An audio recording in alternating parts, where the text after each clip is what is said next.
হাতে গোনার কয়েকটা দিন, তারপরেই শেষ হচ্ছে আমাদের 2025। তো ভাবলাম যে চলো একটুখানি এনজয় করা যাক বছরের শেষ মুহূর্তটাকে। So hello everyone, this is Anuradha from Baruipur. কেমন আছো সবাই? আশা করছি তোমরা সবাই খুব ভালো আছো। তোমাদের ব্লেসিংস আর আদরের কৃপায় আমি অনেক ভালো আছি। তো এতদিনে তোমরা জানতে পেরেছো যেটা কোথাকার ভিডিও। ইয়েস, আমি গিয়েছিলাম দক্ষিণেশ্বরে মা ভবতারিণী দর্শন করতে।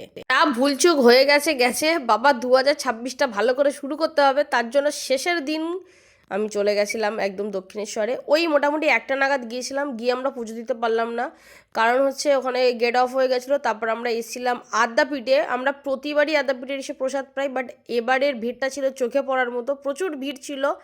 আর প্রসাদটা ছিল দারুণ দারুণ টেস্টি টেস্টি প্রসাদ। পোলাও ছিল, বেগুনি ছিল, সবজি ছিল, ভাত ছিল, খিচুড়ি ছিল।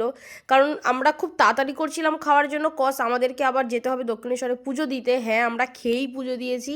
প্রচুর মানুষ আছে যারা খেয়েই পুজো দেয়। তো কি করব, মা সবটা ম্যানেজ করে নিক, আর কিছু করার নেই, মায়ের সন্তান। আর এই যে হনুমানগুলো জানো, আমার প্রসাদ নিয়ে নিয়েছিল, আমি আবার প্রসাদ কিনে পুজো দিয়েছি। তো যাই হোক, মায়ের আগে আমার ভগবান শ্রী রামের চরণে প্রসাদ চলে গেছিলো, এইভাবেই নিজেকে সান্ত্বনা দিলাম।